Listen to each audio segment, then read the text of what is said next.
بسم اللہ الرحمن الرحیم رب اشرح لی صدری ویسر لی امری واحلل عقدۃ من لسانی یفقہوا قولی۔ آج کی جو منزل ہے 14ویں سپارے کا آخری ربوع شروع ہو رہا ہے، سورۃ النحل ہے، اور اس میں آغاز بڑا شاندار، خوبصورت اور تربیتی ہے۔ پہلی ہی آیت کے اندر 3 باتوں کا حکم دیا گیا۔ آج کی منزل کا جو آغاز ہے، جس آیت کریمہ سے ہم نے شروع کرنا ہے، سورۃ النحل کی آیت نمبر 90 ہے، 90، اس سے آج شروع کرنا ہے، 15واں سپارہ پورا کرنا ہے۔ آج الحمدللہ ہمارا نصف قرآن مجید ہو جائے گا، الحمدللہ علی ذالک۔ ان اللہ یأمر بالعدل والاحسان وایتاء ذی القربی، اللہ تعالیٰ تمہیں عدل کا حکم دیتا ہے، احسان کا حکم دیتا ہے، اور قریبی رشتہ داروں کے حقوق ادا کرنے کا حکم دیتا ہے۔ 3 چیزوں کا حکم دیا گیا، 3 چیزوں سے روکا گیا۔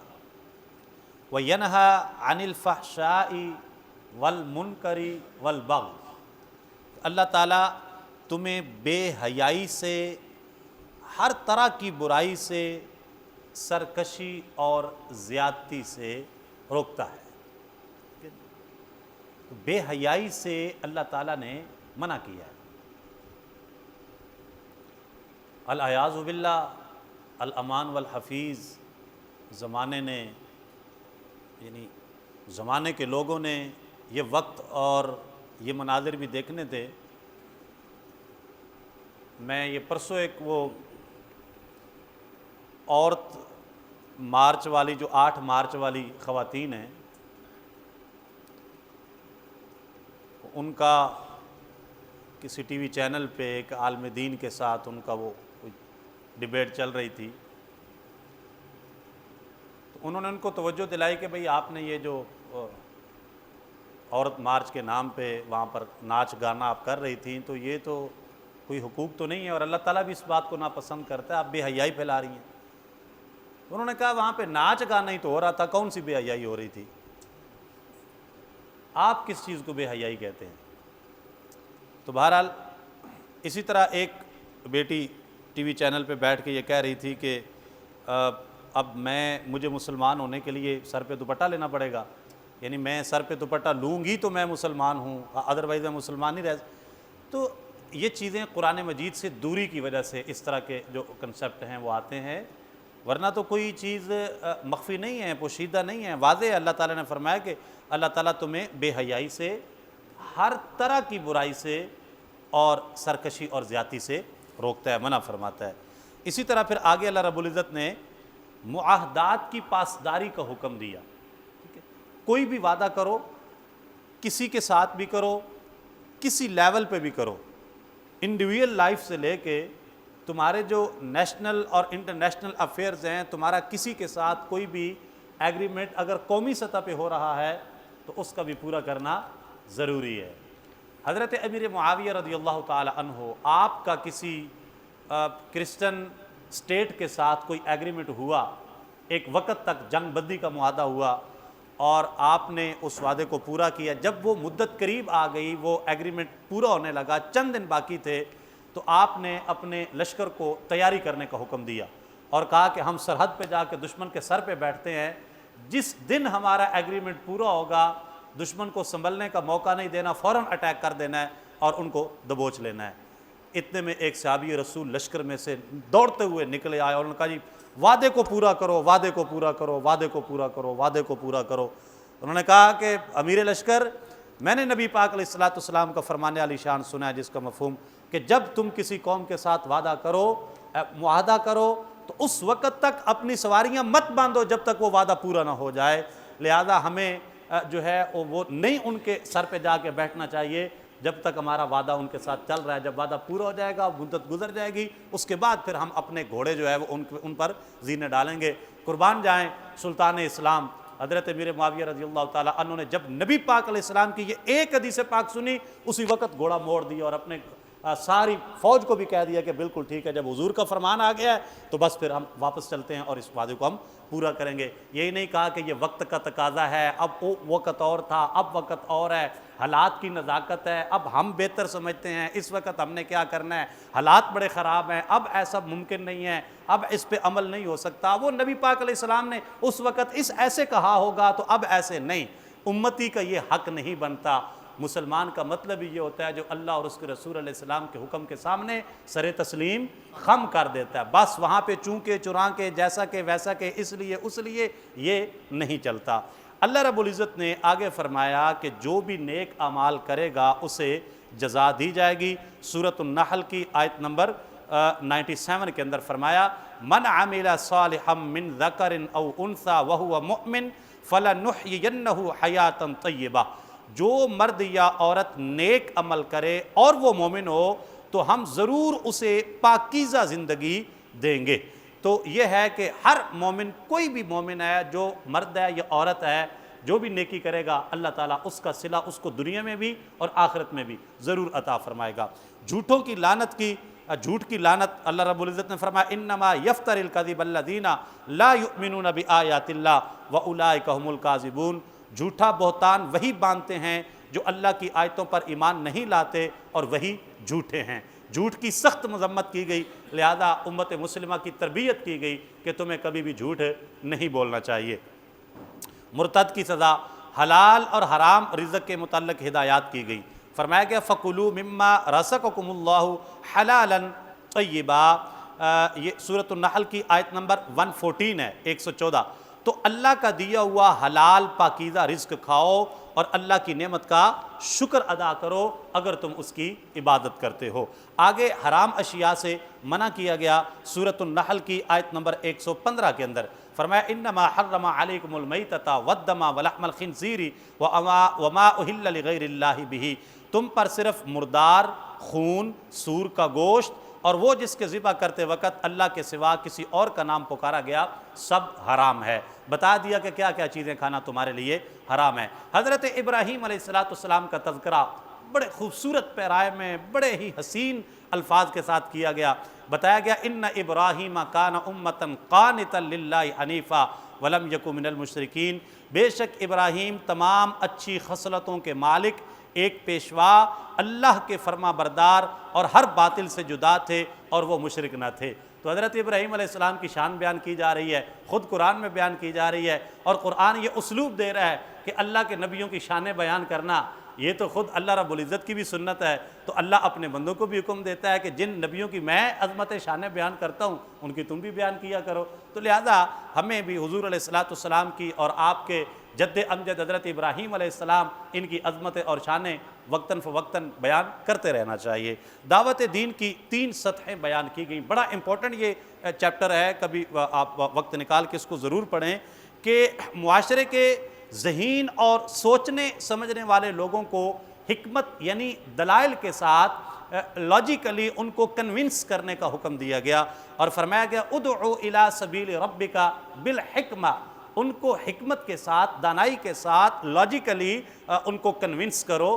اور جو دوسرا طبقہ ہے عوام الناس، یعنی عام جو لوگ ہیں، نہ ہی زیادہ پڑھے لکھے ہیں نہ ہی بالکل جاہل ہیں، بلکہ ایک ایوریج مائنڈ سیٹ ہے ان کا، ان کے بارے میں کہا گیا والموعظۃ الحسنہ، ان کو اچھی اچھی باتیں بتایا کرو، خوشی خوشی والی باتیں بتایا کرو، مواعظ حسنہ کے ذریعے ان کو کنونس کرنے کی، قائل کرنے کی، موٹیویٹ کرنے کی کوشش کرو کہ وہ اسلام پر عمل پیرا ہوں۔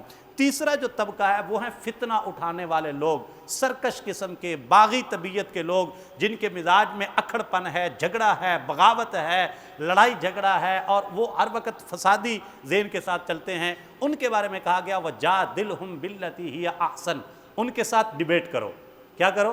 ڈیبیٹ، کیونکہ ان کا مزاج ڈیبیٹ والا ہے، ان کے ساتھ ڈیبیٹ کرو، لیکن ڈیبیٹ کیسے کرنی ہے؟ ہی احسن، آپ نے ایک جو مخصوص حد ہے اس سے نیچے نہیں آنا، احسن انداز کے ساتھ، اچھے انداز کے ساتھ ان کو ڈیبیٹ کر کے ان کے باتوں کا، ان کے دلائل کا جواب دے کے ان کو قائل کرنے کی کوشش کرو۔ تو یہ اسلام کے مبلغین میں یہ تینوں طرح کے لوگ موجود ہونے چاہیے، اور ایک جو مبلغ ہے اس کو ان تینوں اوصاف کا حامل ہونے کی کوشش کرنی چاہیے، تاکہ ان تینوں جو طبقے ہیں ان میں سے کسی کے ساتھ بھی اگر اس کی گفت و شنید ہوتی ہے تو یہ اس کے اندر جو ہے صلاحیت موجود ہونی چاہیے کہ وہ ان کو پراپر طریقے سے ڈیل کر سکے۔ آگے ہے ربع ثانی جو ہے سورہ بنی اسرائیل کا آغاز ہوتا ہے۔ نبی پاک علیہ السلام کے سفر معراج کا خوبصورت تذکرہ ہے سورہ بنی اسرائیل کے اندر۔ نبی پاک علیہ السلام کا مسجد حرام سے مسجد اقصیٰ تک کا سفر وہ بڑے خوبصورت انداز سے بیان کیا گیا۔ حضرت موسیٰ علیہ السلام کو انہو کان عبدا شکورا، عبد شکور کہا گیا۔ یہاں پر حضرت موسیٰ علیہ السلام کی شان بیان کی جا رہی ہے، اور قرآن تو اپنے اللہ کے پیاروں کی عظمتیں اور شانیں وقتاً فوقتاً مختلف مقامات پر ہمیں بیان کرتا نظر آتا ہے۔ حضرت موسیٰ علیہ السلام کو عبداً شکورا کہا گیا، اور بنی اسرائیل کی تاریخ کے دو اہم ادوار کا ذکر کیا گیا کہ جب ان کو ان پر ذلت اور پستی آئی ان کے اپنے کرتوتوں کی وجہ سے، ان کے واقعات بیان کر کے امت مسلمہ کو تنبیہ کی گئی کہ الرٹ کیا گیا کہ تم ان سے سبق سیکھو ورنہ تمہارے ساتھ بھی ایسے حالات ہو سکتے ہیں۔ اللہ سے ایک بڑی خوبصورت یہ ایک ضابطہ بیان کیا گیا جو کہ بات بڑی قابل غور ہے۔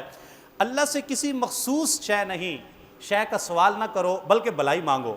کیسے؟ وَيَدْعُ الْإِنسَانُ بِالشَّرِّ دُعَاءَهُ بِالْخَيْرِ وَكَانَ الْإِنسَانُ عَجُولًا۔ انسان شر اس طرح مانگتا ہے جس طرح خیر مانگنی چاہیے، انسان بڑا ہی جلد باز واقع ہوا ہے۔ اس آیت کریمہ میں بڑا ایک امپورٹنٹ میسیج ہمیں کنوے کیا گیا کہ انسان بسا اوقات کوئی چیز اپنے لیے بہتر سمجھ رہا ہوتا ہے اور اس کو بار بار اللہ تعالیٰ سے طلب کرتا ہے، اسپیسیفک کر کے اس کا نام لے کے، یا اللہ مجھے یہ دے دے، مجھے، یا ایک ڈیزائر وہ دل میں پال لیتا ہے اور پھر اس کو پورا کرنے کے لیے وہ اللہ تعالیٰ سے دعا کرتا ہے، اور اس کی یہ کوشش ہوتی ہے کہ میری دعا ایز سون ایز پاسبل جو ہے وہ قبولیت کے مقام پہ چلی جائے، اور بس ابھی میں دعا کروں، اجمعین کہوں، اور میری وہ ڈیزائر جو ہے وہ پوری ہو جائے۔ اللہ رب العزت نے فرمایا یہ بظاہر جو بھلائی مانگ رہا ہے نا، ہو سکتا ہے یہ برائی مانگ رہا ہو۔ یہ جو موٹر سائیکل یہ مانگ رہا ہے، خدا نخواستہ اسی موٹر سائیکل ایکسیڈنٹ ہو جائے اور یہ موت کے منہ میں چلا جائے، اس کو پتہ ہی نہیں ہے میں کیا مانگ رہا ہوں۔ تو اس لیے اللہ تعالیٰ سے ہمیشہ بھلائی کی دعا مانگنی چاہیے۔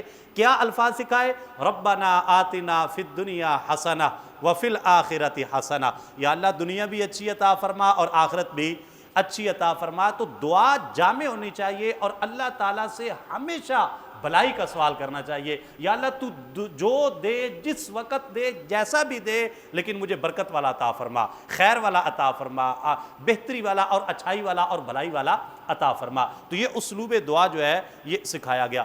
اعمال کی قبولیت کی 4 شرائط بیان کی گئی کہ بندہ مومن کے اعمال کب قبول ہوتے ہیں۔ فرمایا نمبر 1 درست نیت کا ہونا، نمبر 2 بھرپور کوشش کرنا، نمبر 3 عمل کا شریعت کے مطابق ہونا، اور نمبر 4 ایمان اور یقین کی دولت سے مالا مال ہونا۔ اگر یہ 4 چیزیں نہیں ہیں تو پھر آپ کا عمل قبول ہونے کی اس جو ہے وہ پوزیشن میں نہیں ہے۔ نیت بھی اچھی ہونی چاہیے اور اس کے لیے ایفرٹ بھی ہونی چاہیے، کوشش بھی ہونی چاہیے، اور پھر عمل کا شریعت کے مطابق بھی ہونا چاہیے، اور پھر اس کا اللہ تعالیٰ کی ذات پر ایمان اور یقین بھی ہونا چاہیے۔ اسلامی معاشرت کے بنیادی اصول آگے بیان کیے جا رہے ہیں کہ اسلامک سوسائٹی کن اصولوں پر اس کو قائم ہونا چاہیے۔ نمبر 1 لا تجعل مع اللہ الہا آخر، عقیدہ توحید بیان کیا گیا کہ اللہ تعالیٰ کے ساتھ کسی اور کو معبود نہیں بنانا۔ سیکنڈلی کیا ہے؟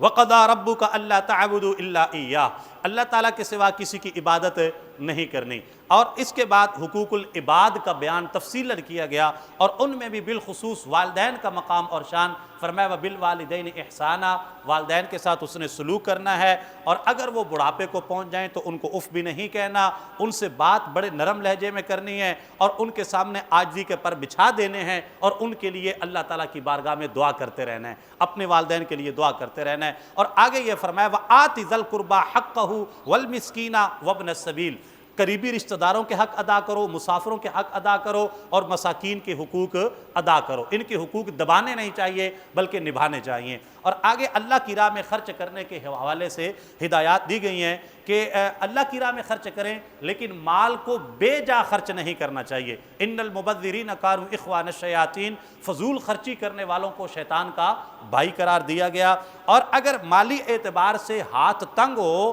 اور کوئی مانگنے آ جائے تو اس کو بڑے احسن طریقے سے ٹالنا چاہیے، نہ کہ جھڑک کے اور اس کو برا بھلا کہہ کے وَأَمَّا السَّائِلَ فَلَا تَنْهَرْ، سائل کو جھڑکنا نہیں چاہیے۔ یہاں پر فرمایا اور اگر تو ان سے منہ پھیرے اپنے رب کی رحمت کے انتظار میں جس کی تجھے امید ہے تو ان سے آسان بات کہہ، یعنی مانگنے والوں کو اچھے طریقے سے ٹالنا چاہیے، ان کی قلب شکنی نہیں کرنی چاہیے۔ اور مال خرچ کرتے ہوئے نہ بخل سے کام لیا جائے اور نہ ضرورت سے زیادہ خرچ کیا جائے۔ اللہ تعالیٰ نے فرمایا سورۃ الاسراء کی آیت نمبر 29 کے اندر فرمایا وَلَا تَجْعَلْ يَدَكَ مَغْلُولَةً إِلَىٰ عُنُقِكَ وَلَا تَبْسُطْهَا كُلَّ الْبَسْطِ فَتَقْعُدَ مَلُومًا مَحْسُورًا، اور اپنا ہاتھ اپنی گردن سے بندھا ہوا نہ رکھ اور نہ پورا کھول دے کہ تو بیٹھا رہے ملامت کیا ہوا تھکا ہوا۔ یعنی میانہ روی سے کام لینا ہے، نہ کنجوسی اختیار کرنی ہے اور نہ فضول خرچی اختیار کرنی ہے، ان کے مابین آپ نے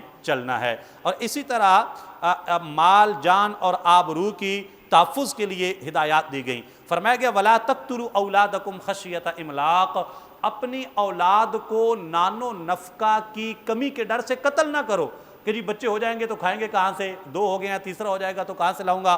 اللہ پاک نے فرمایا نحن نرزقہم وإیاکم، جب تم چھوٹے تھے ہم نے تمہیں بھی رزق دیا ہے، تو جو تمہاری اولاد ہے اس کو بھی ہم نے رزق دینا ہے، پریشانی کی کیا بات ہے۔ تم بھی تو 7-8 بہن بھائی تھے نا، پل گئے ہو تو تمہاری اولاد بھی پل جائے گی۔ جب اللہ پالنے والا ہے، رازق وہ ہے، تو پھر پریشانی نہیں ہونی چاہیے، اللہ تعالیٰ کی ذات پر بھروسہ کرنا چاہیے۔ آگے فرمایا وَلَا تَقْرَبُوا الزِّنَا إِنَّهُ كَانَ فَاحِشًا وَسَاءَ سَبِيلًا، بدکاری کے پاس نہ جاؤ اور بے شک وہ بے حیائی ہے اور بہت ہی بری راہ ہے۔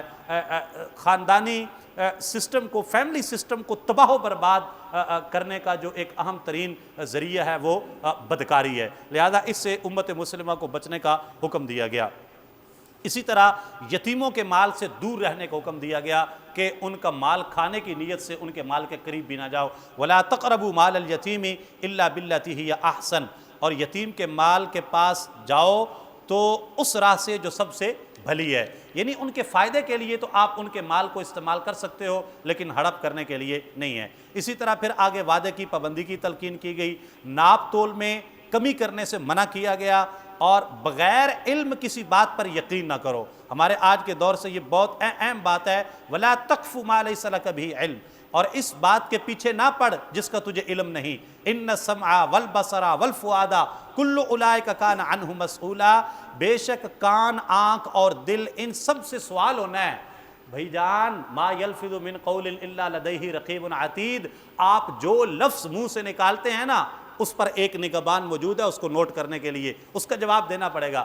اس لیے خواہ مخواہ ڈیبیٹ نہیں کرنی چاہیے، اور خاص طور پر اسلامک ڈیبیٹ جس کا آپ کو علم ہی نہیں ہے، نالج ہی نہیں ہے، آپ کے پاس کمپیریٹیو اسٹڈی نہیں ہے، آپ کے پاس قرآن کی تفسیر نہیں ہے، اصول حدیث نہیں ہے، اصول تفسیر نہیں ہے، سیرت نہیں ہے، کچھ بھی نہیں ہے، تو خواہ مخواہ پا نہ پڑی تے وقت نو پھڑی سینگ پھنسا کے بیٹھ جانا اور ڈیبیٹ کرتے جانا، تو یہ نہیں ہونا چاہیے ایسا۔ خاص طور پر ایسے سینسٹیو جو ایشوز ہیں ان پر عوام الناس کو گفتگو نہیں کرنی چاہیے۔ کئی دفعہ ایسا دیکھ کے بڑا تعجب ہوتا ہے، ایک امام صاحب بیٹھے ہوئے ہیں مصلی پہ، 3-4 نمازی پاس بیٹھے ہوتے ہیں، ایک بندہ آیا مسئلہ پوچھنے کے لیے، قاری صاحب میں نے یہ میرا مسئلہ ہے، بتائیں نماز میں یہ ہو گیا ہے، اب میں سجدہ صاحب کروں کیا کروں؟ قاری صاحب کے بولنے سے پہلے وہ چاروں بندے آپس میں پہلے بولنا، اس کو جواب دینا شروع کر دیتے ہیں، یعنی وہ قاری صاحب تو بعد میں بتائیں گے نا، وہ یہ شو کروا رہے ہوتے ہیں کہ ہمیں ان سے زیادہ نالج ہے، ہم پہلے آپ کو گائیڈ کرتے ہیں۔ بھئی خاموش رہنا چاہیے، یہ آپ کی فیلڈ نہیں ہے، تو جس بات کے بارے میں علم نہیں ہے اس کے بارے میں بحث بھی نہیں کرنی چاہیے، خاموش اختیار کرنی چاہیے۔ اسی طرح آگے اللہ رب العزت نے تکریم انسانیت کے بارے میں بتایا، وَلَقَدْ كَرَّمْنَا بَنِي آدم، ہم نے اولاد آدم کو عزت دی، تو یہ اللہ تعالیٰ نے تکریم انسانیت کے حوالے سے سورۃ الاسراء میں بیان فرمایا۔ اسی طرح جو بے ہدایتہ انسان ہے نا اس کی بدبختی کو بیان کیا۔ اللہ تعالیٰ نے سورۃ الاسراء کی آیت نمبر 72 کے اندر فرمایا وَمَنْ كَانَ فِي هَذِهِ أَعْمَى فَهُوَ فِي الْآخِرَةِ أَعْمَى، جو اس دنیا میں اندھا ہے نا وہ آخرت میں بھی اندھا رہے گا۔ اور اندھے سے کیا مراد ہے؟ گمراہ، جس کی آنکھوں پہ گمراہی کی پٹی بندھی ہوئی ہے، اگر اس نے ہدایت کا نور اس دنیا میں حاصل نہ کیا تو آخرت میں بھی اس کو وہ نور حاصل نہیں ہوگا، بلکہ وہ گمراہی کی وادیوں میں بھٹکتا رہے گا۔ نماز پنجگانہ کا حکم دیا گیا، اقم الصلاۃ لدلوک الشمس الی غسق اللیل وقرآن الفجر ان قرآن الفجر کان مشہودا، سورۃ الاسراء کی آیت نمبر 78 ہے غالباً، جس میں یہ بتایا گیا ہے کہ نماز پنجگانہ کی پابندی کرو اور فجر کے وقت قرآن پڑھا کرو۔ جب تم فجر کے وقت قرآن پڑھتے ہو نا تو اس وقت اللہ کی رحمت کے فرشتے نازل ہوتے ہیں، فجر کے قرآن میں اللہ کی رحمت کے فرشتے نازل ہوتے ہیں۔ اور میں نے یہ تجربہ کیا ہے، منزل یاد کرتے ہیں نا جی، تو فجر کے وقت جو منزل یاد کی جاتی ہے نا وہ سارا دن بھی یاد رہتی ہے، رات کو پڑھنے میں بھی۔ یا آپ نے 3-4 دن پہلے دیکھا ہوگا کہ غلطیاں میری کو 3-4 زیادہ آئی تھیں، وجہ کیا تھی؟ میں نے فجر کے وقت منزل نہیں پڑھی، اس دن ظہر کے بعد یاد کی تھی، تو یاد تھی، مجھے کانفیڈنس تھا کہ آج میں بہت اچھا پڑھوں گا، لیکن نہیں پڑھا گیا، غلطیاں آ گئیں۔ اور جو فجر کے بعد یاد کیا جاتا ہے وہ ایسے چلتا ہے جیسے وہ آپ کی ٹیلی ویژن کی سکرین پہ وہ پٹی چلتی ہے نا، بریکنگ نیوز چلتی ہے، اس طرح حافظ کی نظروں کے سامنے وہ قرآن کی آیات چل رہی ہوتی ہیں۔ تو فجر کے وقت قرآن مجید کی تلاوت جو ہوتی ہے نا اس میں اللہ کی رحمت کے فرشتے نازل ہوتے ہیں۔ نبی پاک علیہ السلام کے مقام محمود کا تذکرہ کیا گیا، ایک بڑی جامع دعا سکھائی گئی، ربی ادخلنی مدخل صدق واخرجنی مخرج صدق واجعل لی من لدنک سلطانا نصیرا۔ یہ ہے جناب سورۃ الاسراء کی آیت نمبر 80 ہے۔ اے میرے رب مجھے سچی طرح داخل کر اور سچی طرح باہر لے جا اور مجھے اپنی طرف سے مددگار غلبہ دے۔ اسی طرح قرآن پاک کے بارے میں بتایا گیا کہ قرآن شفا اور رحمت ہے، وَنُنَزِّلُ مِنَ الْقُرْآنِ مَا هُوَ شِفَاءٌ وَرَحْمَةٌ لِّلْمُؤْمِنِينَ، یہ سورۃ الاسراء کی آیت نمبر 82 ہے، 82 ہے۔ اس کے اندر بتایا گیا کہ ہم قرآن میں اتارتے ہیں وہ چیز جو ایمان والوں کے لیے شفا اور رحمت ہے۔ حضرت موسیٰ علیہ السلام کے معجزات کا ذکر کیا گیا، آپ کو اللہ نے جو شانیں عطا کی ان کا ذکر کیا گیا۔ اللہ رب العزت کے اسماء حسنی فرمایا گیا کہ قُلِ ادْعُوا اللَّهَ أَوِ ادْعُوا الرَّحْمَٰنَ، یا اللہ کو اللہ کہہ کے پکارو یا رحمان کہہ کے پکارو۔ یہ اللہ کے بڑے پیارے نام ہیں اور اللہ تعالیٰ کو یہ ناموں میں سے عبداللہ اور عبد الرحمن بہت پسند نام ہے۔ تو فرمایا کہ ایما تدعو فلہ الاسماء الحسنی، جو کہہ کر پکارو سب اسی کے اچھے نام ہیں۔ تو اللہ تعالیٰ کو اچھے اچھے ناموں سے پکارنا چاہیے۔ بلکہ ایک حدیث پاک کا مفہوم، وقت بھی اب ختم ہو گیا ہے، وہ قیامت کے دن ایک بندہ دوزخ میں پڑا ہوگا، دوزخ میں نچلی سطح کے اندر کہیں پڑا ہوگا۔ اللہ تعالیٰ ایک فرشتے کو فرمائے گا جاؤ میرا بندہ، وہ دوزخ میں نا ایک میرا بندہ ہے وہ مجھے پکار رہا ہے، اس کو نکال کے لاؤ۔ اب وہ بندہ جائے گا، وہ فرشتہ جائے گا اور وہ دوزخ کا مشاہدہ کرے گا، لیکن وہ بندہ نظر نہیں آئے گا۔ اب وہ بندہ کیا پکار رہا ہے؟ وہ بندہ پکار رہا ہے یا حنان یا منان، یا حنان یا منان۔ اللہ تعالیٰ فرمائے گا میرا بندہ مجھے پکار رہا ہے، جاؤ اس کو نکال کے لاؤ۔ فرشتہ جائے گا، دوزخ کا مشاہدہ کرے گا، یا اللہ نہیں ملا۔ اللہ پاک فرمائے گا ڈھونڈو، ملے گا، وہ مجھے پکار رہا ہے۔ وہ بیچارہ کہیں نیچے کسی کونے خدرے میں، گہرائیوں میں، دوزخ کی گہرائیوں میں وہ پکار رہا ہے کہ فرشتے کو آواز آئے گی کہ اس طرف سے جو ہے نا وہ یا حنان یا منان کی آواز آ رہی ہے، بندہ نظر نہیں آتا۔ بالآخر المختصر یہ کہ وہ بندہ اس فرشتے کو مل جائے گا، نظر آ جائے گا اور اس کو نکال کے لے آئے گا اور اللہ تعالیٰ اس بندے کو جنت میں داخل فرما دے گا یا حنان یا منان پکارنے کی وجہ سے۔ تو یہ اللہ تعالیٰ کے اتنے خوبصورت نام ہیں جو اللہ تعالیٰ کو بہت پسند ہیں۔ تو کبھی کبھی یا حنان یا منان کا تذکرہ بھی کرنا چاہیے اور اللہ تعالیٰ کو ان ناموں سے بھی یاد کرنا چاہیے۔ آخر میں حضرت موسیٰ علیہ السلام اور حضرت خضر علیہ السلام کا واقعہ بیان کیا گیا۔ خضر بھی یہ نام خضر بھی اس کا تلفظ ہے، بولتے ہیں۔ یہ واقعہ تفصیلی طور پہ آپ کو پڑھنا چاہیے۔ مختصر یہ ہے کہ اللہ تعالیٰ نے حضرت موسیٰ علیہ السلام کو تشریعی علم عطا فرمایا تھا اور حضرت خضر علیہ السلام کو تکوینی علم عطا فرمایا تھا۔ منشاء الہی یہ تھی کہ اللہ تعالیٰ حضرت موسیٰ علیہ السلام کو حضرت خضر علیہ السلام کے ذریعے کچھ دکھانا چاہتا تھا۔ تو دونوں ایک سفر پہ چل پڑے۔ حضرت خضر علیہ السلام نے کہا کہ حضرت موسیٰ علیہ السلام سے عرض کی کہ آپ میرے ساتھ جا تو رہے ہیں، میرے پاس ایک ایسا علم ہے کہ جس پر آپ کو صبر کرنا پڑے گا۔ کچھ ایسی باتیں ہوں گی جن پہ صبر کرنا مشکل ہے، لیکن آپ نے کیپ سائلنٹ، خاموشی اختیار کرنی ہے، وہاں پہ آپ نے بولنا نہیں ہے۔ حضرت موسیٰ علیہ السلام نے فرمایا اللہ نے چاہا تو میں صبر کروں گا، چلتے ہیں۔ چل پڑے، آگے گئے تو ایک بستی میں بچہ ایک بڑا خوبصورت کھیل رہا تھا۔ حضرت خضر علیہ السلام نے اٹھایا، دیوار کے ساتھ مارا، بچے کو مار دیا۔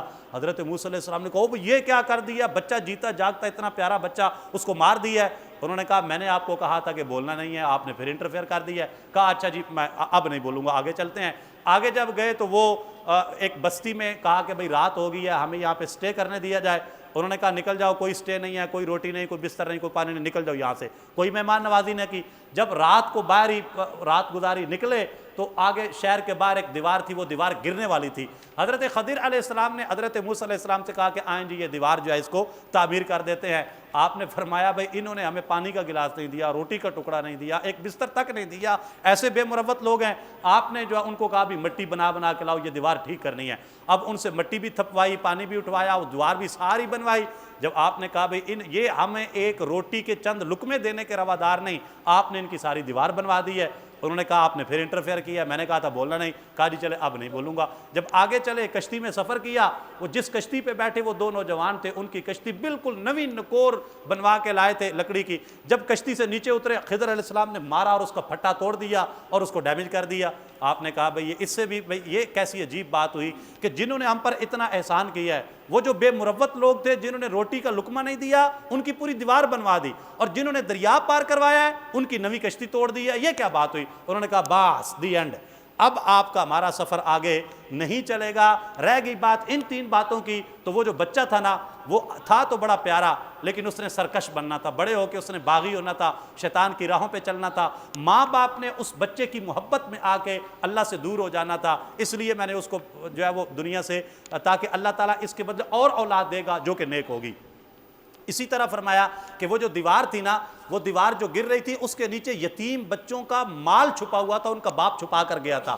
یہ جو لوگ ہیں اتنے بے مروت، جو روٹی کا ٹکڑا دے کے مسافروں کو راضی نہیں، انہوں نے یتیموں کا مال چھوڑنا تھا۔ دیوار اس لیے ٹھیک کروائی ہے تاکہ یتیموں کا مال محفوظ رہے۔ رہ گئی وہ کشتی اس لیے توڑی ہے کہ اس کے پیچھے ظالم بادشاہ آ رہا تھا، اس نے کسی ملک پہ اسٹیٹ پہ حملہ کرنا ہے، وہ کشتیاں اکٹھی کر رہا ہے اپنی فوج کے لیے۔ یہ بیچارے غریب الحال مفلوق الحال لوگ ہیں، بڑی مشکل سے پائی اکٹھی کر کے اپنا کاروبار، اپنا بزنس شروع کیا روٹی کمانے کے لیے۔ آج ہی کشتی چلائی ہے، آج ہی بادشاہ آتا ان کی کشتی لے جاتا، یہ تو ساری زندگی پائی جوڑ کے کشتی نہ بنا پاتے، اس لیے کشتی ڈیمیج کی ہے تاکہ بادشاہ اس کو چھوڑ جائے گا، بعد میں پھٹا 2-4 روپے کا لگوا کے کشتی اپنا کاروبار چلاتے رہیں گے۔ یہ اصل وجوہات تھیں جن کی بنا پہ کیا ہے۔ تو یہ بتایا گیا کہ بسا اوقات بہت سارے ایسے کام ہوتے ہیں جن کی حکمت ہمیں سمجھ نہیں آ رہی ہوتی، لیکن وہ اللہ تعالیٰ کی عین حکمت کے مطابق ہوتے ہیں۔ ہمیں ان پر صبر کرنا چاہیے، اللہ تعالیٰ کی ذات پہ توکل کرنا چاہیے، اور ان میں کسی قسم کی اس پہ کوئی ڈسکشن ہمیں نہیں کرنی چاہیے،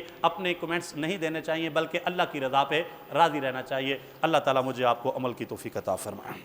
سبحان ذی الملک والملکوت، سبحان